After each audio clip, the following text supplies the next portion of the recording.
So now we'll start with question number 10 of the EOT. Recall the concepts of constructive and destructive interference and define interference fringes of light. So we have discussed about constructive and destructive interference in the class. So basically, let's say if there is a wave which is being formed in this fashion, and there is another wave which is formed, let's say, with the same situation, like exactly same. So when these two waves will interfere with each other, the highs are going to meet with the highs, and therefore the net resultant of these two is going to be a higher resultant. But if the second wave would have been in the opposite direction, or let's say it has started a little bit late, like in this form. Now the highs of this is going to meet with the lows of the other one. So therefore they will cancel out each other and the resultant will be lower. So here they will cancel out each other, that is why it is called destructive interference, and here they are adding with each other, and that is why it is called constructive interference. Constructive interference. It's similar to like vector addition. So when they are in the same direction, we add them and the net result is higher or more. When they are in the opposite direction, the net result is lower or less. If they are exactly equal, the net result becomes zero as well in case of destructive interference. So we'll talk about that, and they have talked about interference fringes of light. If you remember, we did do an experiment in the class where we showed that at places it was bright and then it was dark. So those parts are generally termed as fringes. So we'll discuss about that. Let's go to the question if there is any. Okay, this is just the explanation here.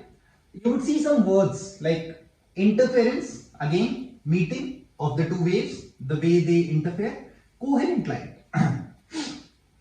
When we use the word coherent, we are talking about two or multiple sources of light in which are in the same phase, or I can say that which maintain a constant phase difference between each other and have the same frequency.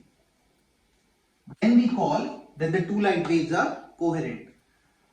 Unfortunately, it is almost impossible to make two sources or two distinct sources which has exact same frequency and they are at the constant phase difference. So therefore, two different light sources cannot be coherent. It is very, very difficult to make them coherent.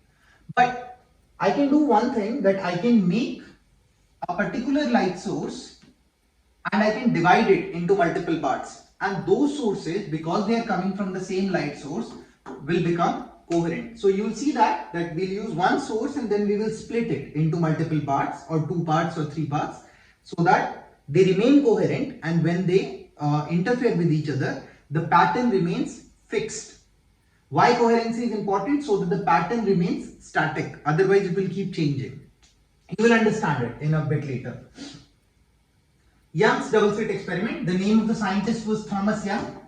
He basically did an experiment in which he used double slits. What are slits? So slits are like tiny sharp holes.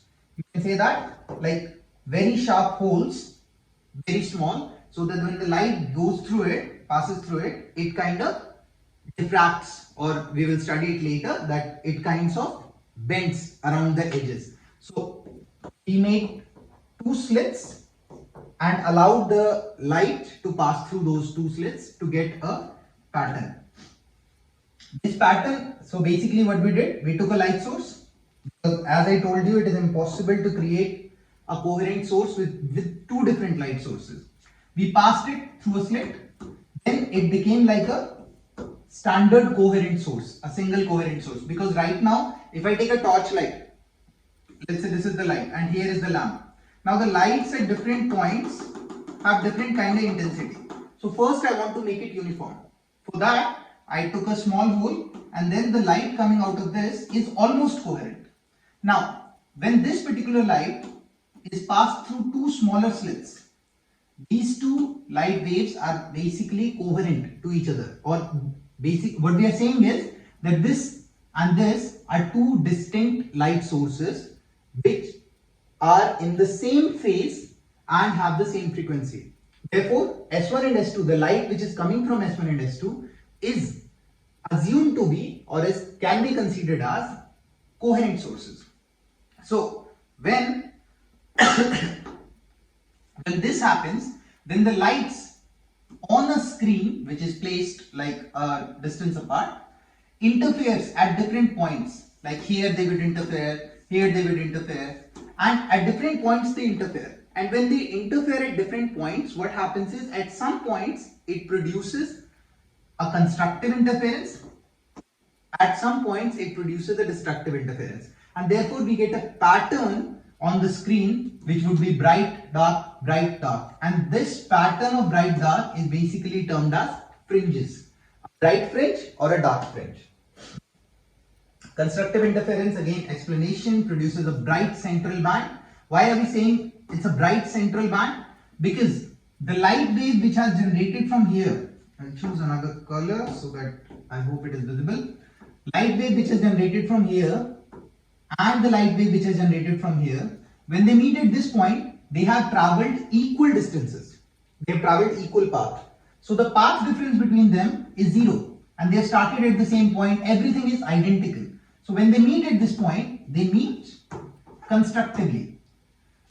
And therefore in the center you get a bright fringe. But when we talk about a point here, when we talk about a point at a certain location, let's say at this point, then what happens? The light wave from here has traveled less distance than the light wave which has traveled from here. So it might be a possibility that when these two meet, they might meet as constructive or as destructive also. Because if this is a wave and this is one wavelength, lambda, if one wave, like they both started together, they are identical, everything is same, but this wave has traveled a distance which is like, let's say 3 times of lambda, that means 3 times of its wavelength, or you can say that to reach at this point it has covered 3 waves, it has made 3 waves, and to reach at this point the another one has made 3.5 waves. So therefore at this point, if this is 3.5 waves and this is 3 waves, therefore there is a difference. That means the 3 waves would be 1, 2 and 3. But the 3.5 waves are going to be 1, 2, 3 and this. So at this point when they will meet, they will cancel out each other. So therefore what would happen? What would happen? A destructive interference would form. But at the same time, let's say this one is covered like 3 waves and the next one has covered 4 waves. So when they will meet, they will again meet at the position of high. So therefore it will be a bright fringe. So therefore that is why we say that if the waves meet at 0, lambda, 2 lambda, 3 lambda, that is full waves, complete waves. If the path difference is this much, then we usually get a bright location because it's a constructive interference. But if the path difference is in halves, like lambda by 2, 3 lambda by 2, 5 lambda by 2, like that, then we say it's a destructive interference. At this position, the path difference was 0 because they are traveling same distance.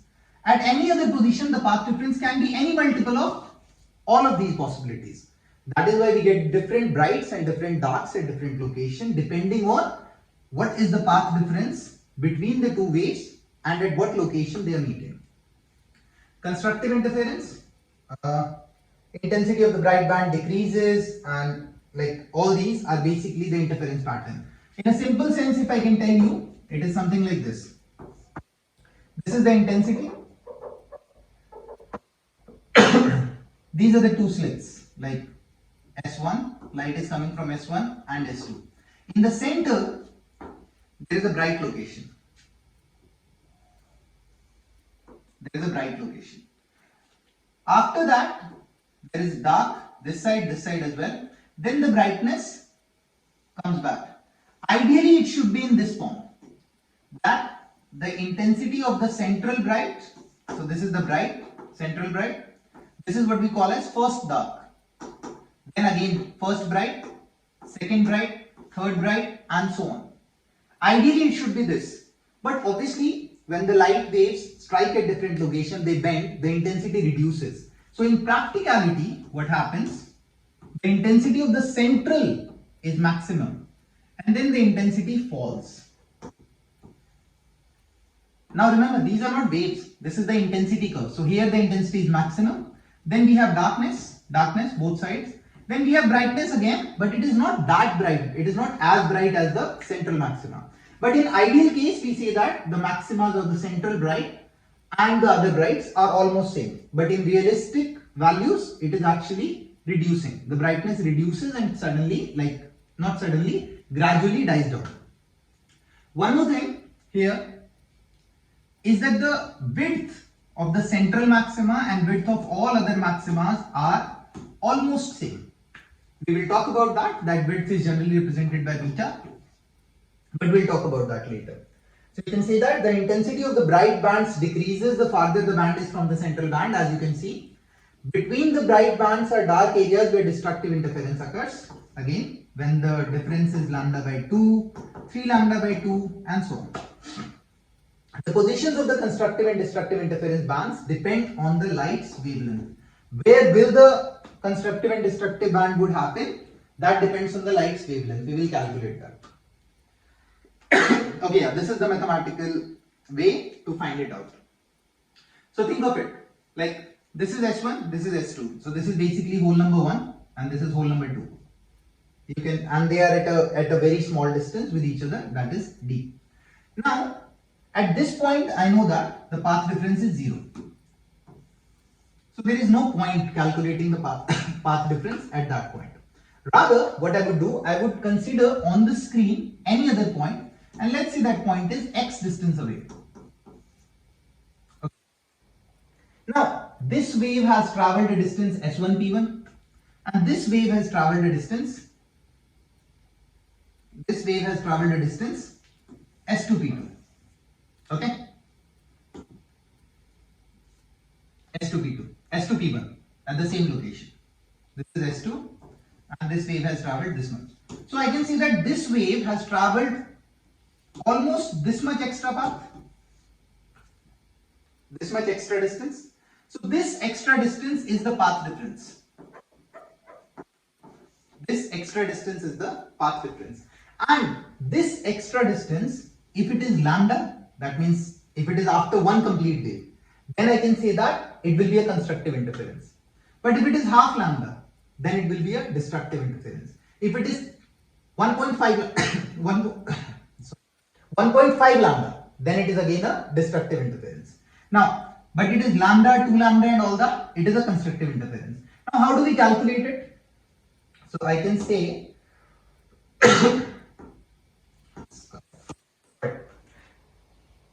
if we consider these distances, like these angles, to be very small, because we are talking about not a very huge range, then I can say that basically this angle here, theta, and this angle here from the central point, because this angle and this angle would almost be same. So then I can say, or I can come up with a ratio that sine thetas are going to be the same. You don't have to go for the derivation and all that. We can use geometry and find out. But you can work out that basically what's happening is, this is the distance from the slit location or the source location to the screen. So it is basically x by L is equals to lambda by d. X over L, like a triangle, tan theta or sine theta, you can say that, basically tan theta, is same as lambda over d. We are considering it as similar triangles. So x over L is equals to lambda over d. So if I have to find out x, that is the location there, I will go lambda L over d. This x is the position on the screen. Remember how much far it is. Now this location is the location of the first bright, that is first maxima. If I have to find out like first minima, then this will be lambda by 2. If I have to find out second maxima, then it will be 2 lambda L by d. Depending on the location or depending on what exactly they are asking. They are asking first bright, second bright and so on. We will change it. Let's see some questions, you'll understand it better. Which number on the figure indicates the wavelength of the light used in the double slit experiment? 1, 2, 3, 4. Okay, now see, this is not the wavelength. This is basically the path difference. Path difference. That means how much difference there is. This path difference is, if it is 1 lambda, like equal to lambda, then here I will get a maxima. So here they should mention it that because this is the first maxima, maxima means bright after the central maxima. So therefore the path difference is lambda, and that is why this will represent the path difference or wavelength. So the answer should be number 2. Which is the term for the pattern of darkness and brightness on the screen, which we usually call as interference fringes. Pattern on the screen, it is called interference fringes. Because it's a region, so we call it fringe. This is bright fringe and these are dark fringes. Yeah. Interference fringes. Okay, moving to the next. All light ray emerges from the two slits and are in phase, but when two light rays meet on the screen, either destructive or constructive interference occurs, correct? What causes a difference in the interference pattern such that bright light bands and dark bands appear on the screen? What causes it? So when they interfere, basically what happens, there is a path difference, that either the waves can meet like this or like this. Both these are constructive. They are meeting here, they are meeting here, they both are constructive interference. But if the waves meet like this or like this, then they are cancelling out each other. This is destructive interference.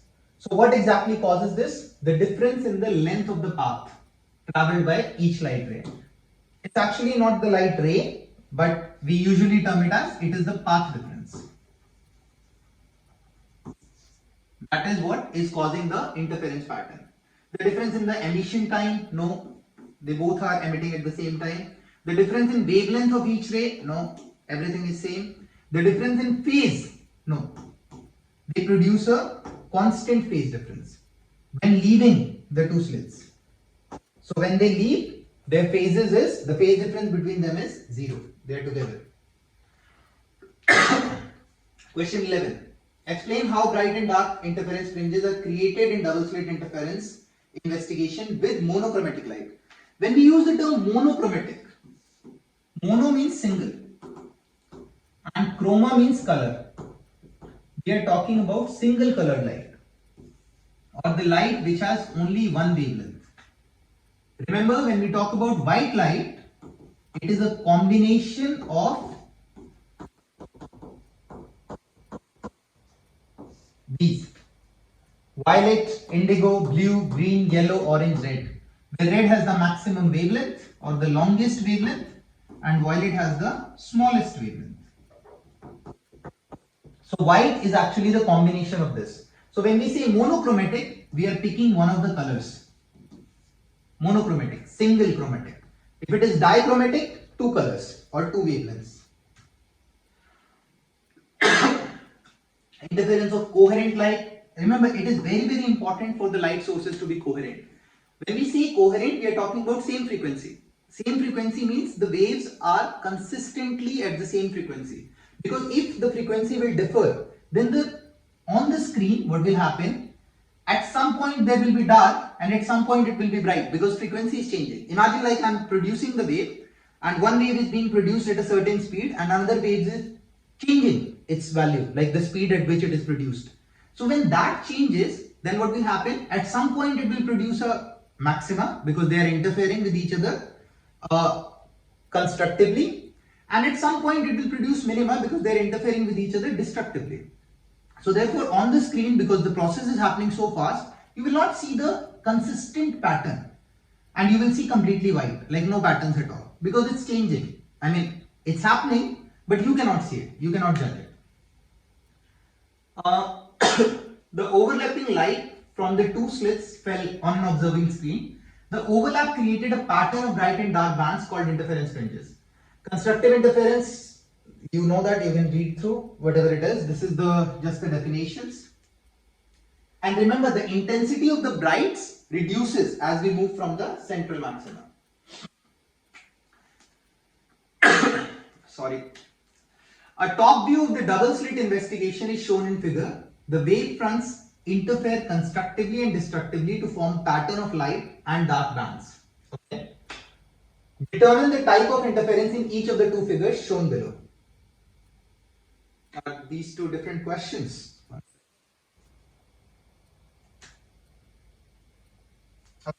Basically,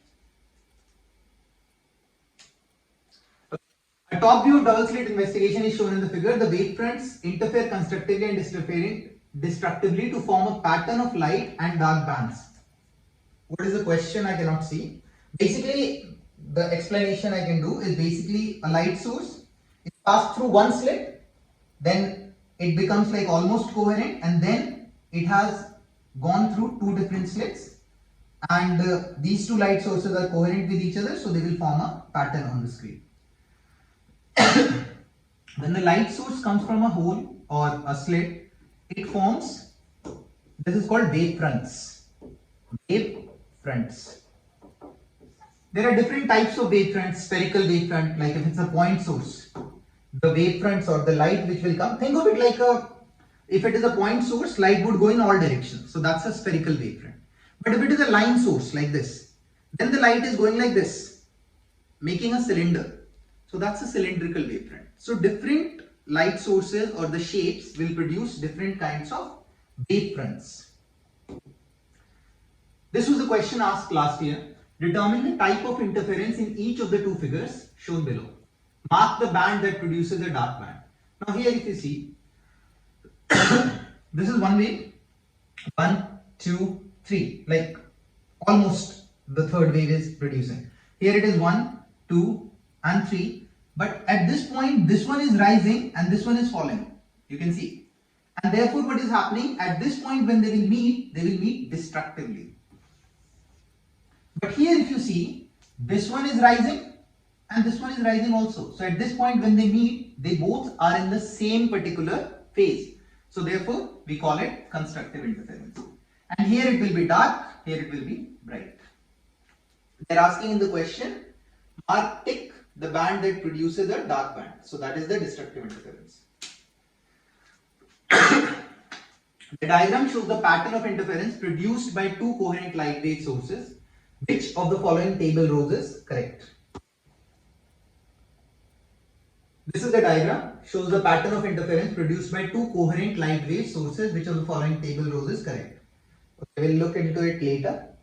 This is crest, this is trough. So if I have a wave, we generally represent this as crest and these are troughs. So basically highs are crests and lows are troughs. They are saying solid line is crest and dotted line is troughs. So these are crests and these are troughs in between, the dotted ones. So at point Q, what is happening? This is a trough and this is a trough. That means both low points are meeting. So this is constructive. Both low. At this point, what is happening? This is crest, this is trough. So this is destructive. At this point, what is happening? Crest, crest. Because solid line is crest. That means high. Constructive. At this point, crest, trough, destructive. That means dark, dark, bright, bright. Let's see. Constructive interference, S. Where is this? S is destructive, so wrong. P. P is destructive, wrong. R. R is constructive, correct. P again, wrong. Now, coming on destructive interference, Q. Q is constructive, wrong. R. R is constructive, again wrong. S. S is destructive, correct. Q. Q is constructive, again wrong. So basically the only option correct is C for the constructive and destructive. Don't think of it as a diagram in this sense. Just think of it as crest and trough, the highs and the lows. If highs or lows meet together, it will produce maximum or constructive. But if lows high meet together, then it will be destructive. They will cancel out each other. Discuss the phenomenon of thin film interference as one example of light interference in nature and explain how the refractive indices basically of the mediums that make the thin film control wave inversion. If you remember in the class, we did an experiment in which we tried to reflect a wave. Like a slinky was there and we were trying to reflect the wave, and we talked about hard boundaries and soft boundaries. So what happens if a wave gets through, like this is, let's say, a medium, which is, here it is hard or strong, and this is soft or weak. Okay. Now, if a wave is traveling and it goes from the soft boundary to the hard boundary. What do I mean by hard boundary? That this side is stronger and this side is weaker. Think of it, this side as a thick rope, this side as a skinny rope, like a string. When this one will get through it, some part of it will get transmitted, like normal. This is transmission. But a part of it will be reflected. And when the reflection will happen, this wave which was going like this, it will reverse itself and it will go like this. That means what is happening? There is a phase change. This is the reflected wave. So when it strikes the hard boundary, what happens? A part of it is reflected, which has a phase change. Phase change of 180 degrees or pi. Or I can say that it travels an extra path of lambda by 2. And transmission happens in the same direction. It goes. We have discussed this in class in detail. Now, when the opposite happens, like the wave is coming from the hard boundary to the soft boundary. If it is coming like that, if I change this situation and I make this as the hard boundary and this is the soft boundary, then what happens? The wave which is traveling and it is coming like this, it will reflect and transmit. Transmission will still be same like normal, but reflection will have exactly the same pattern what it was before. That means there is no phase change, no reversal, no phase change in case of reflection. Now where does the hard boundary and soft boundaries comes here? In the last video we talked about refractive index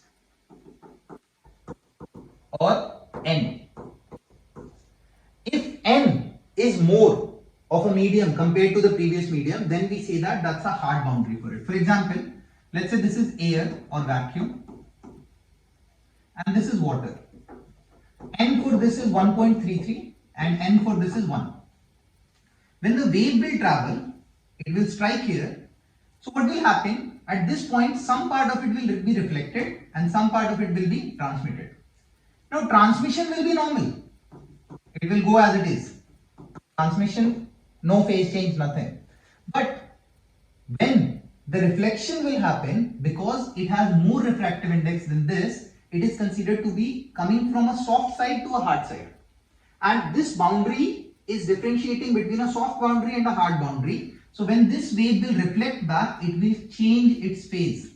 And if it was about to go like this, it will go like this. If it was about to start from the low, it will start from the high. So it will reflect, like it will exactly invert itself. So here I will say that phase change of 180 degrees or pi or lambda by 2. So there is an extra phase addition, like path addition of lambda by 2 when it strikes from a soft boundary to the hard boundary, like a soft medium to the hard medium. Now, if it goes from water and now this is air again, when this wave will strike here, now this one is more refractive index. So this is hard, this is soft. When it will come back, there will not be any change in the path because there is no extra phase traveled, because it is coming from the, like there is no inversion. The wave will not invert because it is striking a boundary or a medium which is weaker than the medium it is coming from. So this is what we say as the wave inversion. The inversion of the wave. Where will we use it? You will understand the conditions or the situations.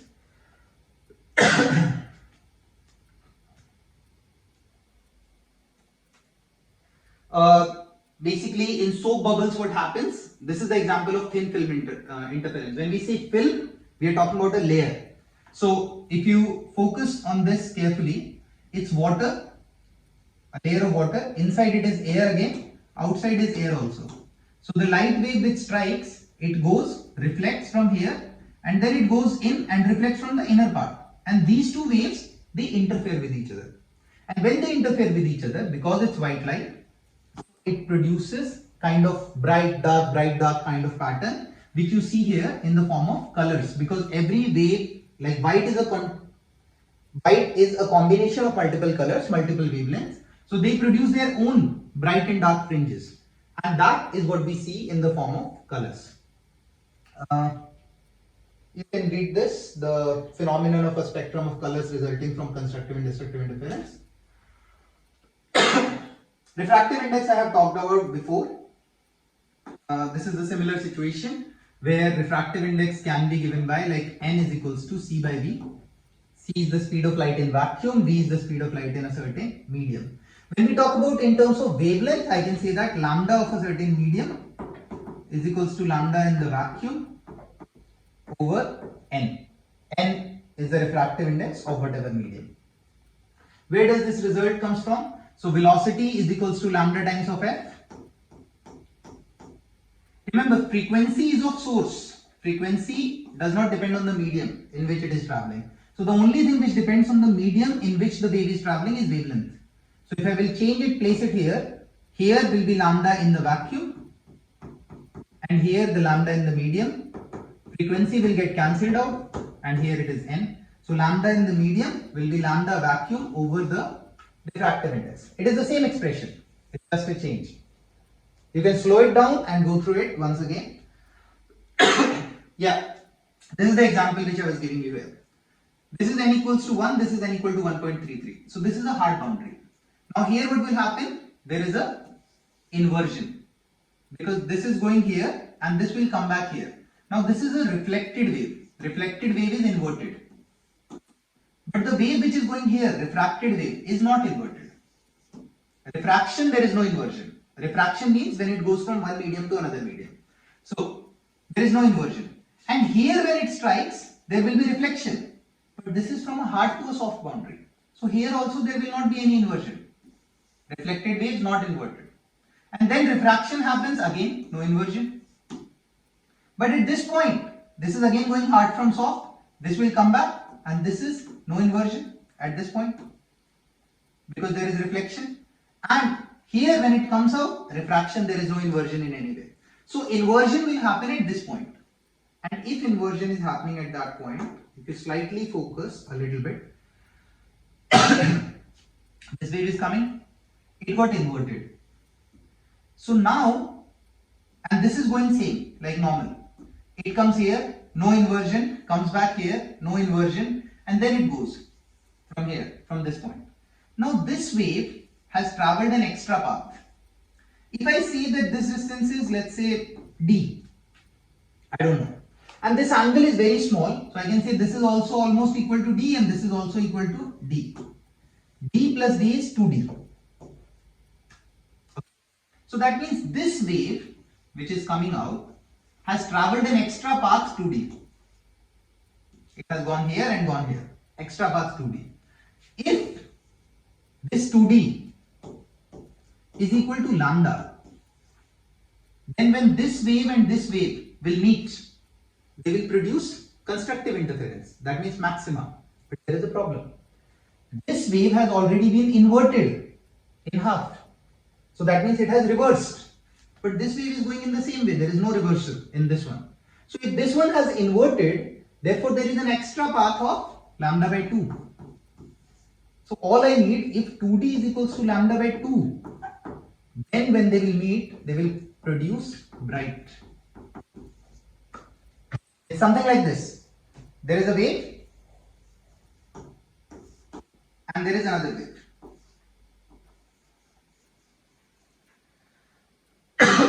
At this point, when they were meeting, they were about to produce, let's say, destructive interference. But now this wave has been inverted, like this.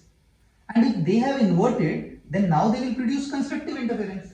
So the condition of constructive becomes destructive and the condition for destructive becomes constructive. So if 2d is equals to lambda by 2, that is half, then it will be bright. Or 3 lambda by 2 or 5 lambda by 2, it will be bright. But if 2d is equals to lambda or 2 lambda or 3 lambda, then it will be dark. And that is why when we see the light coming from the soap bubble, we see different colors because I have two layers. And this interference is happening, or this is what we call as thin film interference. So there will be question, yeah, see here. If the film thickness D satisfies the requirement, D is equals to lambda by 4. Why the lambda by 4 terms come? If you go back, I had assumed this is D. So this has traveled an extra path of 2D. And if this 2D is equals to lambda by 2, there will be brightness. I say that D is equals to lambda by 4. Because this 2 will come this side. And this is the expression, the next expression. If D is equals to lambda by 4, then there will be maxima. This should be the minimum thickness of the film if I want to get a maximum, like a brightness there. Because the wavelength of light in the film is shorter than the wavelength in air, so D is equals to lambda film by 4. If I say that in terms of the wavelength in air, we can also represent it, like let's say if it is lambda in a certain medium, in the medium it changes. So instead of writing lambda, I can write it lambda by n. Because lambda of the medium is given by lambda in the air over n. So air or vacuum. In different mediums, wavelength changes. So D will become lambda medium over 4, or I can say that lambda vacuum over n times of 4. And that is why, where n is the refractive index of the film medium. It can be soap bubble, like usually it's a soap bubble, or sometimes an oil film also can be used. So this is the expression. Let's see if there are any questions. This is the brightness. Remember, when we talk about the darkness, then this is for the bright. In that case, 2D will be equal to lambda. That means D becomes lambda by 2. This is for the dark location, or the like black line or the dark line. Again, if you want to remember it, you can. Otherwise, you're not you can understand it. N plus half. If I start doing first bright, second bright, third bright, then I can put it 0, 1, 2. M is just a number.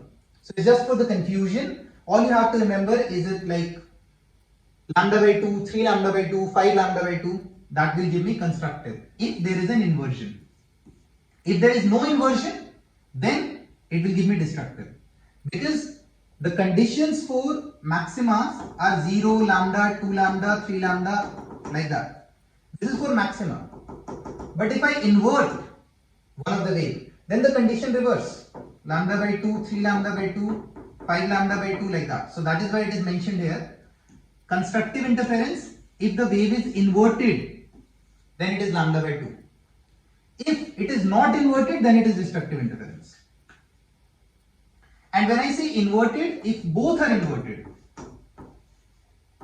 if this wave is inverted also and this wave is inverted also, then there is no effect.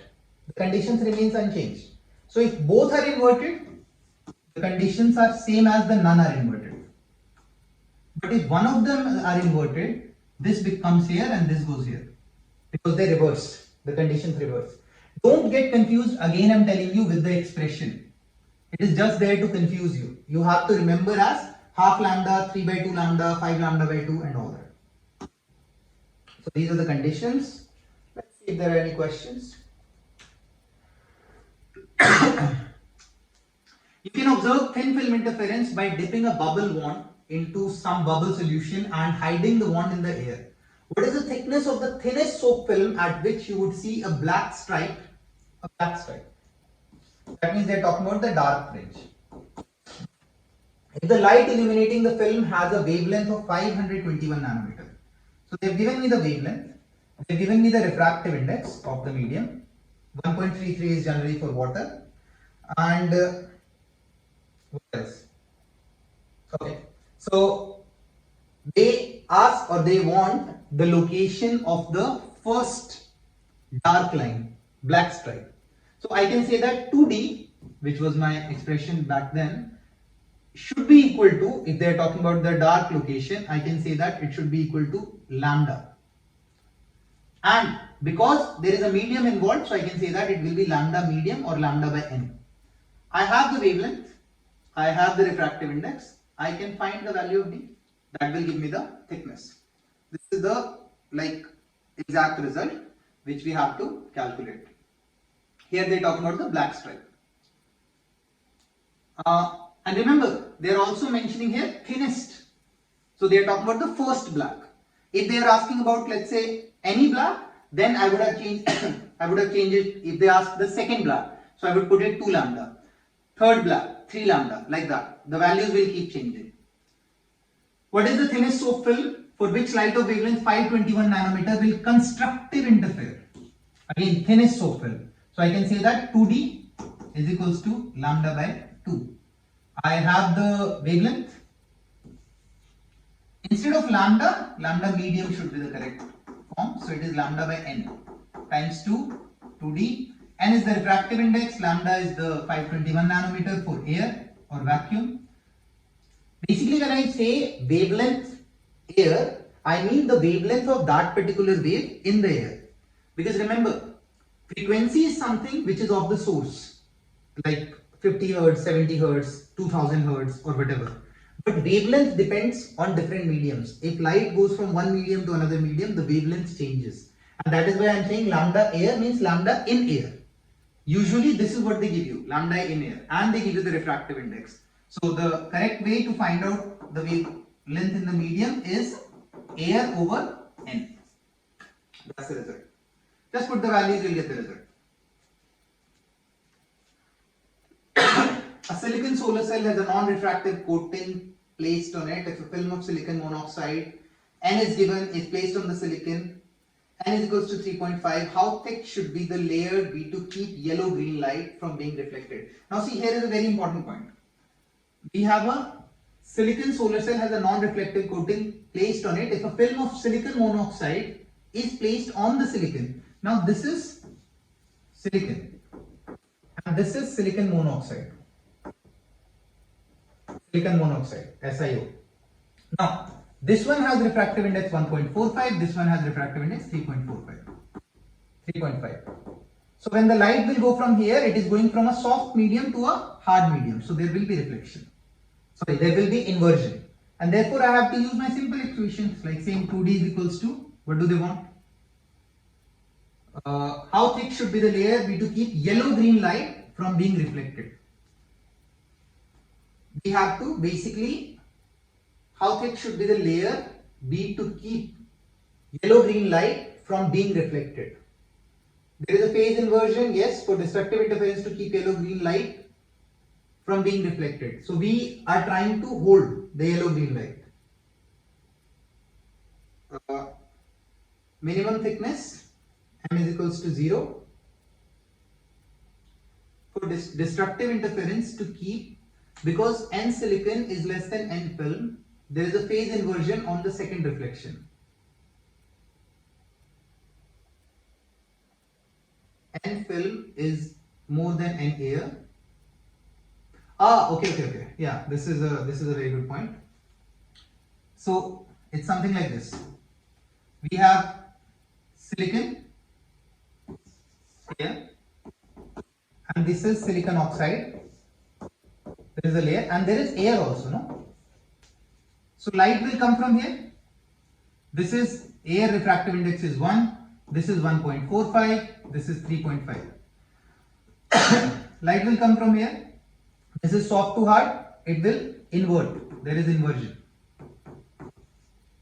Now it will come here. Now it is 1.45, 3.5. So it will invert again. Here also there is inversion. And if both the waves are inverting, then therefore the condition becomes like normal reflection. So if I want yellow-green light from being reflected, I don't want it to come out. So I want destructive interference.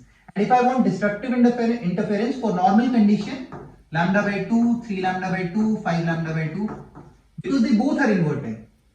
Here also inversion, here also inversion. So if both inversion, therefore the conditions are normal. You don't have to change it. So lambda by 2, 3 lambda by 2, 5 lambda by 2. So what I will do, I will put 2d is equals to lambda by 2. Remember, before it used to be for the bright or maxima. Here it is for the dark. Because both inversion, so no effect. The normal conditions will come back. And from here you can find out the value of d. Here I will put lambda vacuum over n. Because the lambda which we will use will be for the medium. Again, you can use your brain. Lambda over 4n, you will get the result. Whatever the values are here. Explain the formation of a colored spectra when white light is used.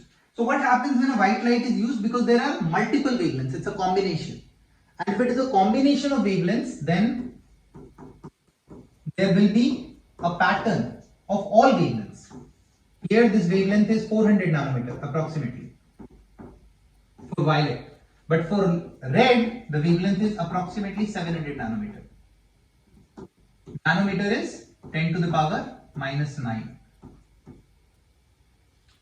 So it increases. So therefore different, because the location will depend on the wavelength. Because when we use the result, we say 2d is equals to lambda over n times 4 or 2 or depending on the situation. Now, if this happens, in this case, for different wavelengths, the thickness will be different. And therefore, it will be at different locations. Okay, sorry, they are talking about double slit investigation. So when we were discussing the double slit, we had x by L is equals to lambda by D. This was the result. X was the location on the screen. So here also we have wavelength, different wavelengths, so therefore different maximums and minimums will form at different locations because wavelength is changing. So therefore we will have a mixed pattern. Explain how coherent light is generated by passing monochromatic light through slits. You will see something like this. You see, in the center we have the bright, then we have the mixed colors, as in like red, violet, orange, yellow, green. There will be multiple patterns. Here. What happens when a white light is used? The interference causes the appearance of colored spectra. The various bands of color from the visible spectrum overlap on the screen. All these colors have constructive interference and the central band is white. In the center it will be white, but then there will be colors start appearing around. Because the position of the other bright bands of constructive interference depend on wavelength, each color's band is at a different position resulting in the spectra of the color. You can think of it like this.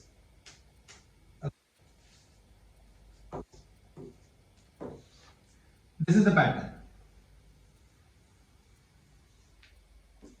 This is the central maximum. The first maxima comes at a location lambda L by D. This is the first maxima. Now, wavelength for violet color is different, wavelength for red color is different, wavelength for green color is different. So, this distance will be different for every color. The shortest one, let's say it is violet. So the violet will form first. Like the maxima for violet will come first. Somewhere here. Central will be same. And then the maxima for the violet will come, let's say, at this location. But for the red, it will come a little later. And then they will start overlapping with each other. Because this distance depends on the wavelength. This is the screen distance.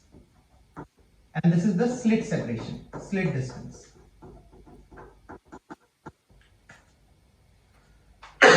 This is basically the pattern because of the white light. If it is monochromatic, then obviously one wavelength, so then you will see the pattern clearly. When we say incoherent light, we are talking about a light who's made up of different frequencies. Frequencies are different, the waves are not in phase, such as white light from a light bulb. Coherent light, made up of waves of the same frequencies, wavelengths that are in phase with each other, or are at a constant phase difference. The phase is not changing. Phase difference is not changing. Monochromatic light is light waves of only one frequency or one wavelength but not in phase.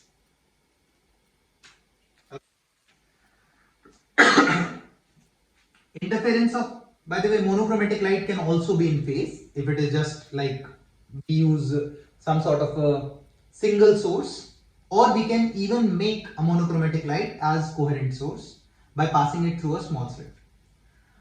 Interference of coherent light. Okay, this is a monochromatic light. Incoherent. Incoherent means like different intensities at different points. So let's say if this is the light source, different intensities at different points. What will I do? I will pass it through a small slit, like a small, very thin hole, like a line. Then what will happen? The light will go and it will transmit, and it will be uniform in cylindrical wavefronts. This is some sort of a almost coherent light. And these wavefronts which are forming, they are cylindrical wavefronts. Cylindrical. If it was a hole, like a small hole, then it would be hemispherical wavefront. Now, these light will pass through the smaller slits and it will form two different sources. Basically, will be treated as two different sources, S1 and S2. They will interfere. We'll eventually find out on the screen, whatever the result is, interference results. You can read through it. Which is light made up of waves of the same wavelength that are in phase with each other. I mean, the question I think it's about like trying to say what light, when do we say that? When they are the same wavelength that are in phase with each other, coherent light source. How can monochromatic light be made coherent? Pass it through a single narrow slit, or basically make it uniform. Are two light sources, this was the question last year, one green and the other red, coherent or incoherent? Two distinct light sources cannot be coherent. Remember, it's very hard to bring them in the similar frequencies. So they are of different colors, so different frequencies, not coherent, incoherent.